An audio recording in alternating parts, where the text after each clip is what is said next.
So we're talking about 7-8% of GDP that we can spend without running a deficit a year. The bad news is you can't spend 7 to 8% GDP a year because we cause inflation. There's a limited amount that you can spend. You can only spend 2 or 3% a year.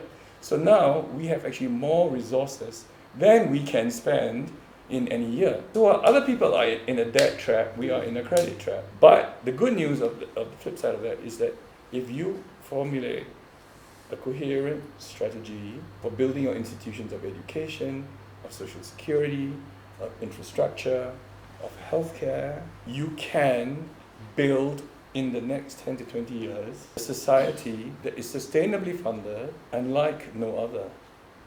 Right? Imagine the quality without having to get to 10 million, this 10 million population nonsense, right? It will still be governable. It will be more like the Switzerland of our dreams than the Dubai of our nightmares, which is where we're headed right now, by the way. So you can use Taman's analogy to offset assets with liabilities. So you transfer the 5%, part of it, 2%, and you put it in new infrastructure, township, subsidize the land. Yes. And that wouldn't be inflationary because it's capex. And okay, so I've come to another important point. We and Norway are similarly endowed, okay, in the sense that they have a huge sovereign wealth fund, Norwegian Bank Investment Management Fund, and we have our GIC. Okay, so fine. They're comparable in terms of reserves per capita. I think they're bigger. They're not the financial part. They're a lot bigger because if you include the Norwegian assets, they include the oil in the ground. No, even the revenue generated from the oil. By now the Norwegian sovereign wealth fund. It's bigger, but it's not bigger per capita. Okay. There are more people. Okay, by population, yes. Yeah. Okay. So what matters is by per capita, right? So in terms of every citizen, we have as much as the Norwegians above ground. Okay. In financial assets, in GIC, in Marseille. Secret information, I'm not going to go there. Norwegians have, in addition to that, all the oil that sits in the ground, under the ground. And you know, every citizen knows it down to the last barrel. All this is public information. The strategies of the Norwegian NBIM is discussed and debated in Parliament. The knowledge of exactly how much they have, or they had, or they made, or they didn't make, or they won, or they lost, near-term, long-term, medium-term, is public knowledge. On the website, information in GIC is secret, known only to a few people. When the last president, one of the last presidents asked, now our below-ground assets, the counterpart of the oil in the ground in Norway, is our real estate. Is that 80% of land that Singapore government owns. Now, real estate is very different from oil. Of which only 30% has been used. There's 50% not used. Yeah. So that 50%, can be that 50%. But 82% of that have already paid for the unused portion. Of course, all paid already. Yeah. Okay, now it's not as simple as that because some of it is earmarked for roads, some of it is earmarked for schools, but there is still a huge amount of real estate that, as you say, through land sales in the private sector can be monetized. Unlike oil, real estate is different. Real estate can be used by the people, oil cannot. Oil cannot be eaten. It cannot support social or industrial policy in the same way that real estate can. So what is an example of the way that real estate owned by the government can support social policy? Let us say we are building old age support centers that will be required as community-based care for long-term care. Other countries will have to pay through their nose to get a premise, because you need a premise if you want it in situ, 2 kilometers from every residence. Because that's where you have to wheel your grandfather before you go to work. Okay, if you have to pay up for this in Taiwan, real estate, or Hong Kong, it's going to cost you a fortune. It's going to cost you. For us, it's virtually free. Okay? Not virtually free, in the sense that you have to revert back to the people who paid for the commons unutilized space. They already paid for it. No, they need to recognize that. You see, they haven't recognized that. But they're unwilling to recognize that because that is really deducting from reserves into a social cost. What you have to do is to take into account that 70% that's already been paid for, that's gone into reserve, and you have to flow it back to avoid future opportunity costs of aging population, where you spend 90% for 1% in the last 6 months of your life. You have to, in short, you have to do the proper cost-benefit analysis. for once, rather than leaving it to the market or forgetting about it. You have to do this cost-benefit analysis. Why? You can. Because you can. Because you have the asset. You own it. Because we own it, actually. Think, what are the other uses of land versus oil? So, okay, so let's say in HDB spaces, we decide not to give the hawker centers out to the higher bidder.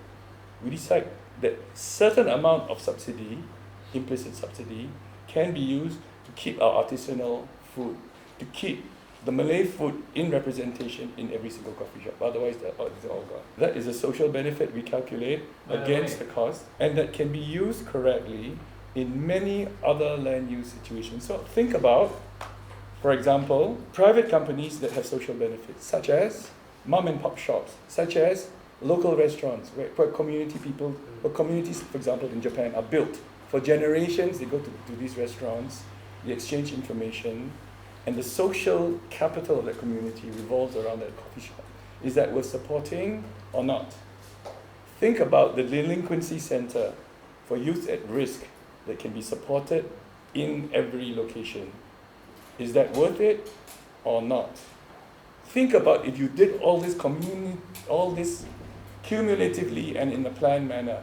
Think of your influence on the social fabric and the social well-being of the community. Are you maximizing the use of this estate, of this real estate, which is the estate of the state? No, we are not. This again is something that should have been discussed in Heng Swee Keat's Palaver, Great Palaver, which is about to come out. And I'm sure that none of this, It's not in the 30 zero of this, will ever make it to any of those committees.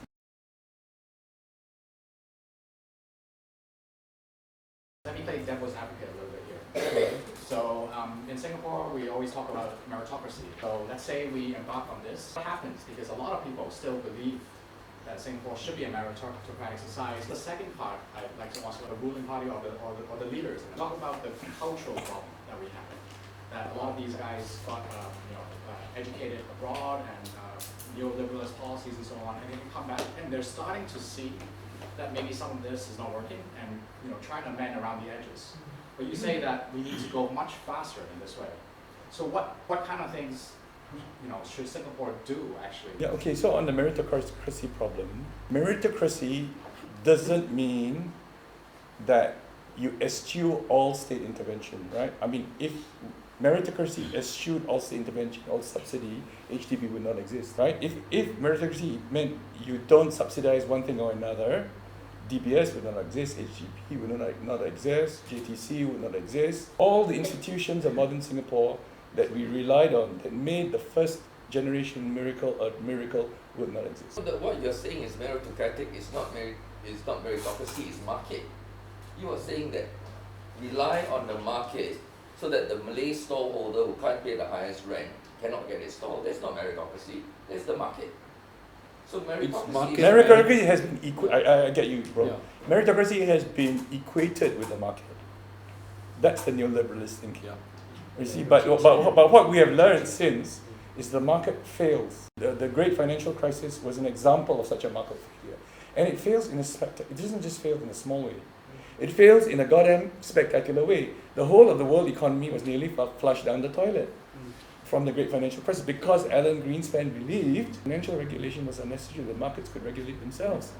He genuinely believed that. You should have seen his face when he was quizzed by Bernie Sanders after the great financial crisis, whether or not he was culpable, okay, through his lack of support of lack of regulation. And by the way, it was the Democrat Party that deregulated finance under Bill Clinton, right? So it's not exactly comfortably just a Republican Democrat thing. Neoliberalism captured both the right and the left. Let's face it. Okay, so I think that to actually be sort of balance. I hate the word. I think one needs to kind of realize two things. One is that in fact there is still a lot of social democratic policies in place. yes. Because for all the so-called neoliberalism, Singapore state is still a big entrepreneurial player and invests a lot of money. And because it has invested a lot of money, that's why the budget is actually almost 20% of the budget every year can actually come from investment profit. In fact, it can go up, but it hasn't. It's sort of stuck. It's about 16 to 20%, right? So I need to actually recognize that there are still a lot of social democracy in place. Indeed.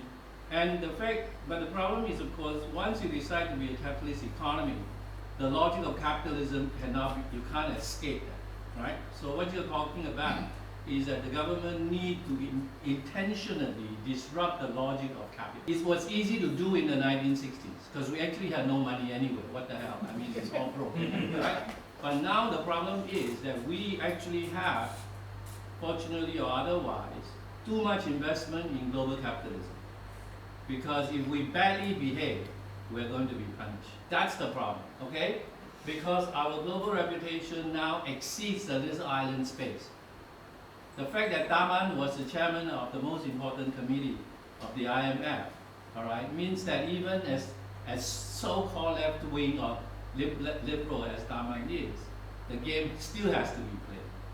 And so you have to play it in such a way that it doesn't become. Already the GIC and the Temasek is under a lot of pressure globally all the time, right? All sovereign wealth funds always get suspected of being political rather than financial, and in fact they manage quite well to insist that they are not. Actually, what you are to suggest is that we need to make very radical changes, because step-by-step changes is taking place, somewhat reluctantly, but it's happening, right? That's why healthcare costs has gone up from 1 million to 1 billion. The demography itself will force the government to keep spending money on their own. That's not really a choice. I mean, this government often get pushed by circumstance, reluctantly to take steps, right? Mm-hmm. What you're suggesting is that we should just leapfrog. Faster. It's not just faster, in fact, leapfrog to a completely different model of development. Okay, right. let me, I think it's very good points you raised. Let me address some of them. First, I completely agree with you that we have not, by any measure, eliminated the very important institutions of social democracy. Yes. Far from it. Okay, let me just give you an example. Nobody in the world still, even the Scandinavians, have an HDB. Has a universal housing policy. Yeah, nobody. HDB trumps anything in Scandinavia when it comes to public housing by 5 times. There is just no equal when it comes to provision of public housing. Think about that. We're not exactly marketeers in everything. Even though Taman is, world finance minister, the best world finance minister, has to play the IMF game. The changes I'm asking for is not that radical in the sense that the IMF themselves would agree that we have a 5% surplus. And if we spend that 5% surplus, which the IMF has been bugging us to do for the last 10 years, they would be happy, not unhappy. That's the first point. The second point is, all these things that we are doing is not radical at all. To give ourselves a better education system where the primary school and secondary school students have 25 students a class instead of 40 is done by almost every single OECD country worth its salt. To have universal healthcare that extends to long-term care, done a great job in hospitalization, is something which every single OECD country worth its salt has done. To have an immigration policy that's based on intelligent quotas that prevents your country from blowing up into Dubai is what every single OECD country, except us, has done. To have insurance for unemployment and a working retirement adequacy is something which every single OECD country worth its salt has done. We're not reinventing socialism here, we are merely catching up with current practice. So, it's radical only for us because of the level at which we are at is so far removed from current practice. This is the irony. Our left of center is more right-wing than the Republicans. No, because the question of education, for example, right? We know that the education budget is consistently the second biggest budget in the nation, right? It is 3.6% of GDP. Yeah. So went down to 3. In the OECD, other than defense, in the OECD, the average is 6%. Okay. So the interesting thing is this. I mean, that it's not just a spending education system. It's also a certain understanding of how the society should be stratified. Is why the university education has been so constrained until Yes. now, right? Because there's a sort of understanding of how a society of all university educated and unemployed is a very dangerous society, right? Yeah, So- like that. So there's a kind of, so it's not just about money. It's a lot of imagination of what kind of society do we want to have, right? I mean, Absolutely. we have always consistently underspent in university level, but not primary and secondary school necessarily. Part of the so-called underspending, right? The students in Singapore keep consistently outperforming other people in the world. Now, that actually gives the government good enough excuse not to change. That's right. Okay. Yeah, okay. Let me just deal with the PISA scores and secondary and lower school education first. Okay, it's true. Yeah. Our PISA scores are right up there, It's a along with small group of China. people. By the way, along with China's, etc., right now. But the problem is that PISA scores are one thing. What industry needs is another thing. The question really is there a high correlation between what industry needs and what PISA scores produce. Okay, so I've done some research on this because actually we've done a survey in IPS that surveyed most of the captains of the high value added knowledge economy that were in Singapore. We talked to them about Singapore graduates and foreign graduates, etc. And the universal feedback that we got was that, yeah, they're great in terms of calculation, in terms of all the PISA qualities, but they didn't cut the mustard for what we want, what we need to make Singapore a knowledge economy. They can't deal with people, they can't, they don't have enough independent thinking, they can't put a team together, get a consensus for an out-of-the-box solution, and then lead that team to implement and execute that solution. They lose out to people from Australia who they beat hollow in PISA scores, but have been better soft-skilled to actually produce the results needed by industry. Okay, and how do you get those soft skills? How do you get people who can stand up on their hind legs and deliver succinctly to an audience? How do you get people who can lead a team, get the best from their colleagues, give and take, lead a business effort, deliver the results? It's by soft skills. And how do you develop these soft skills in school? It's in small classes. It's not 40 and cramming and getting the best in international baccalaureate exams in the world, bar none, but not being able to perform when it comes to the corporate world.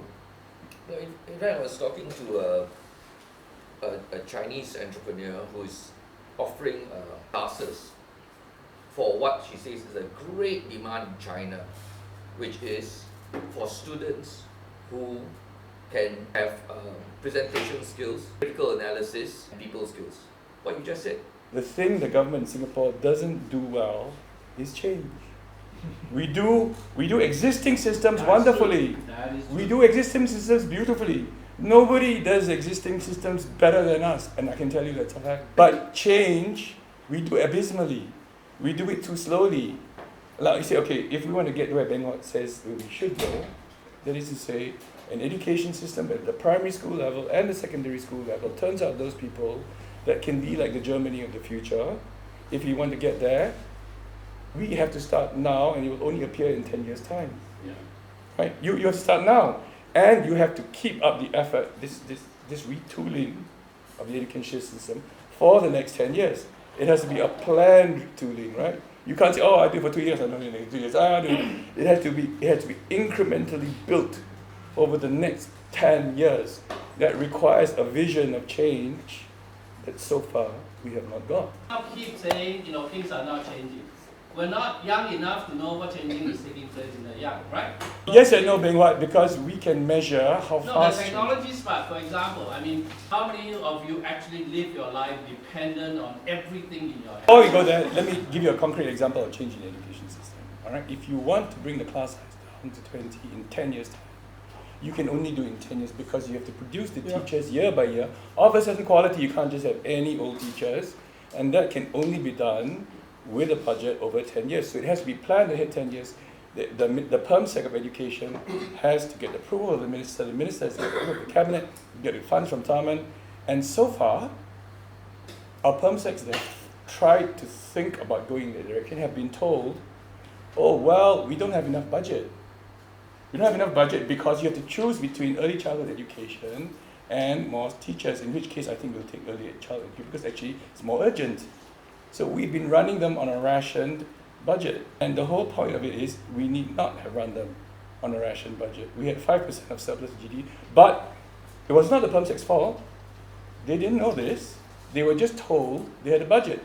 If you're told you have a budget, you do the best you can, right? So my next question is, why is the PAP such a penny-pinching government? It's ideological, exactly. All right, I mean, the shadow of, ironically, the shadow of the first generation is actually still alive. That's the problem. Okay.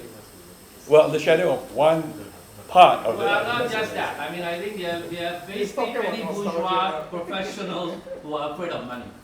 Afraid of And they save. It's a very saving-minded government.